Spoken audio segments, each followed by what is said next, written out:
हर स्थिति में ईश्वर का धन्यवाद देना ही मोक्ष है। का जीते जी मोक्ष हो जाएगा, मरने के बाद तो जो होगा होगा। जोर जोर से बोल के लोगों को स्कीमें बता दे। देख, सिर पैर नींद के ज्ञान का, इसको उआबाई का ज्ञान कहते हैं। हेलो नमस्कार दर्शकों, तो स्वागत है आप सभी का हमारा फिर से एक न्यू वीडियो में। तो दर्शकों, हर बार की तरह इस बार भी लिए हैं दो संतों का आध्यात्मिक विचार। तो एक तरफ है संत रामपाल जी महाराज और दूसरी तरफ है अनिरुद्धाचार्य जी महाराज। तो दर्शकों, आज का वीडियो बहुत महत्वपूर्ण होने वाला है, क्योंकि भरी सभा में अनिरुद्धाचार्य जी महाराज के शिष्य ने अनिरुद्धाचार्य जी महाराज से सवाल किया कि महाराज जी, जो मंत्र मेरे पिताजी जाप करते थे वह मंत्र जाप करें या गुरु दीक्षा लें। और दूसरा सवाल यह भी किया कि महाराज जी, जितने महापुरुषों का मोक्ष हुआ है उसका प्रमाण कहाँ है, कृपया करके उसका प्रमाण दिखाइए। तो अनिरुद्धाचार्य जी महाराज ने उस प्रश्न का उत्तर क्या दिया, तो पेश करते हैं वह वीडियो। तो वीडियो स्टार्ट करने से पहले जो भी भाई हमारे यूट्यूब चैनल पर नए आए हैं तो वीडियो को लाइक और चैनल को सब्सक्राइब कर लीजिए। तो चलिए वीडियो स्टार्ट कर देते हैं। प्रभु जी राधे राधे। हाँ, मेरा दो प्रश्न है।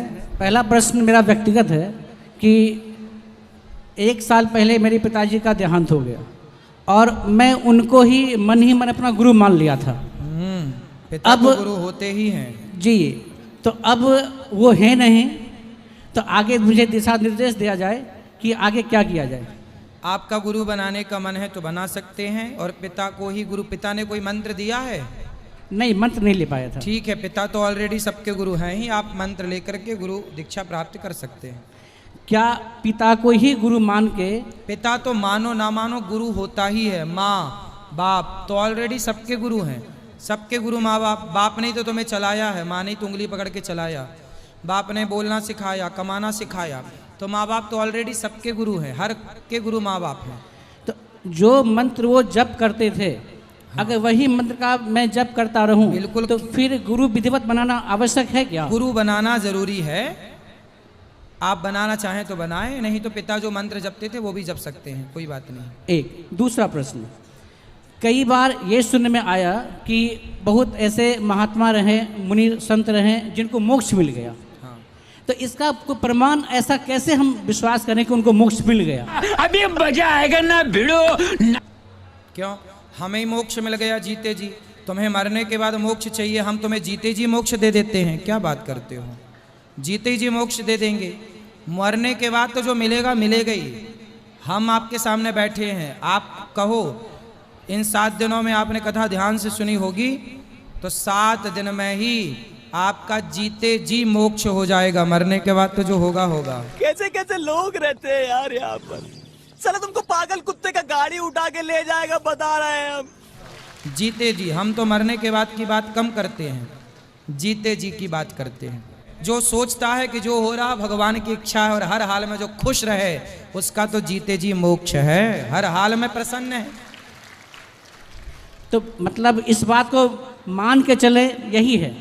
मान के क्या, जियो, हर हाल में प्रसन्न रहो। राम जी 14 साल वनवास गए तो वहां जाके रोए के प्रसन्न रहे?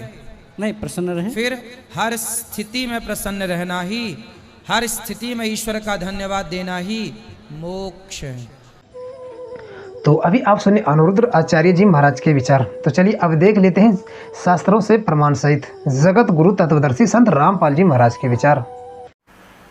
देख, सिर पैर नींद के ज्ञान का, ये तो ऐसी कथा है इनकी जैसे एक दादी माँ अपने पोत्र पोत्रियों को शाम के समय सुलाते समय कथा सुनाया करती। एक बुढ़िया कथा सुना रही थी, बच्चे सो नहीं रहे थे रात्रि के समय। कह रही थी, बेटा एक मकान पर एक भूतनी बैठी थी, प्रेतनी, लंबे लंबे दांत थे, मोटी मोटी आंखें थी और पीछे से पैर मुड़े हुए थे, उसके घुटनों से पीछे ऐसे बैठी थी, उसके पैर काम नहीं करते, मुड़े हुए थे। और जो बच्चे रात्रि के समय देर तक जागते हैं ना, उनको उठाकर दौड़ जाती है। अब बच्चे कहने लगे, दादी माँ, जिसके पैर मुड़े हुए हों वो दौड़ेगी कैसे? तो बुढ़िया कहती है, सो जा हाउ आ जाएगा। अब बच्चे पूछते हैं, वो हाउ कैसा होता है? कि तुम ही तो हाउ हो, सर दर्द कर रखा, पड़ जाओ। इनका तो यो ज्ञान है इन शंकराचार्यों का। और कितने देश को भ्रमित करे बैठे। अब पुण्यात्माओं, हमारे जो पवित्र सदग्रंथ हैं वो कौन से हैं जिससे हमें निर्णय हो कि हु इज गॉड, परमात्मा कौन है, हु इज ही गॉड, वह परमात्मा कौन है। उस परमेश्वर की शरण में जाने के लिए गीता ज्ञानदाता कह रहा है उस परमेश्वर की शरण में जाओ, वह परमेश्वर कौन है और कहाँ प्रमाण है और उसकी साधना का मंत्र कौन सा है और किसको सत्य माने।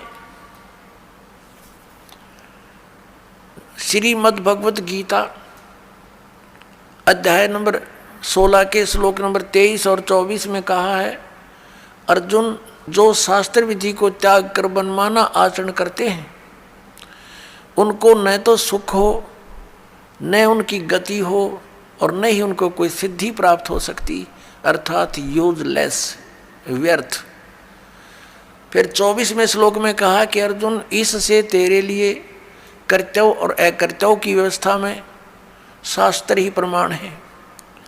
शास्त्रों में वर्णित विधि अनुसार ही साधना करेगा, उसी ज्ञान पर आरूढ़ रहेगा तो तुझे लाभ होगा, अन्यथा कोई लाभ नहीं, इनका कहना था। और फिर इनसे प्रश्न किया करते थे कि श्री मद् भगवत गीता के अंदर जो वर्णित विधि है हमें मोक्ष मार्ग बताइए, तो ये क्या बताया करते, गीता जी का पाठ करो, नित्य मोक्ष मार्ग बताते हैं ये, गीता जी का पाठ करो नित्य, एक अध्याय जितना भी कर सकते हो तुम्हारा मोक्ष हो जाएगा। अब पुण्यात्माओं, ये कोई बात हो इनकी, ये कोई ज्ञान है, कोई आधार है इनकी ज्ञान। जिन महापुरुषों को परमात्मा मिले थे, आदरणीय धर्मदास साहिब जी को मिले थे।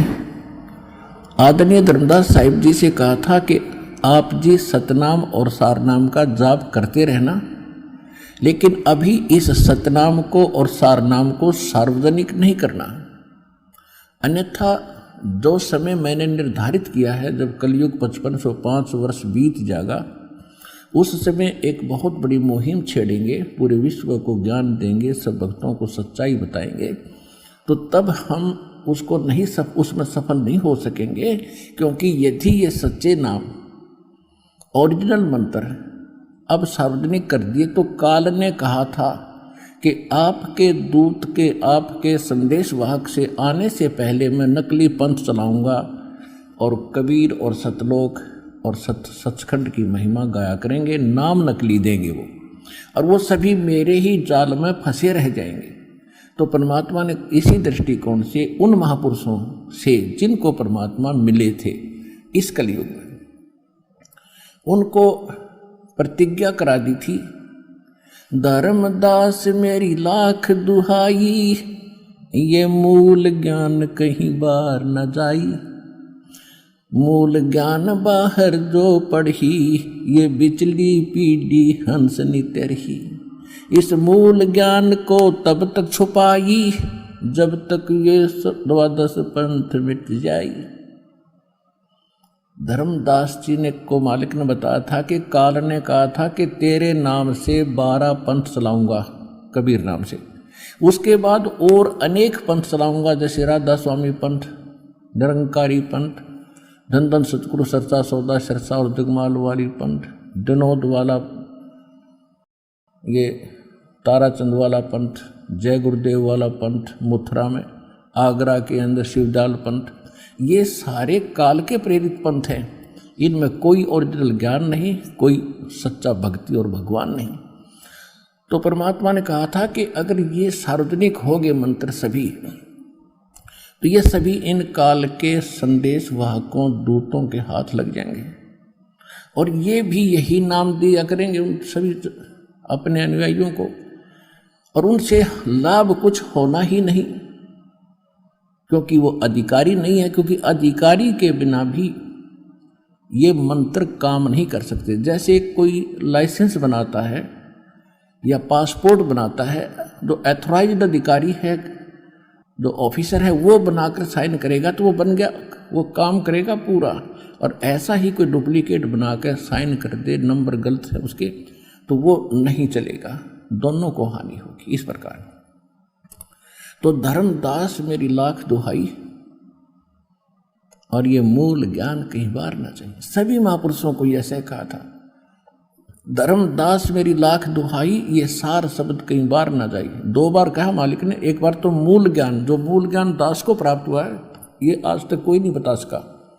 परमात्मा ने इस दास पर कृपा करी है और उनको बताया था, लेकिन उन्होंने उनको कोड वर्णों में वर्णन करने के लिए कहा गया था, जिस कारण से आज तक जितने भी महापुरुष रहे हैं उन्होंने इन पद्य भाग में यानी पद्य भाग में ही सब ज्ञान दिया है, लोकोक्तियों के माध्यम से, शब्दों के माध्यम से, दोहों के माध्यम से।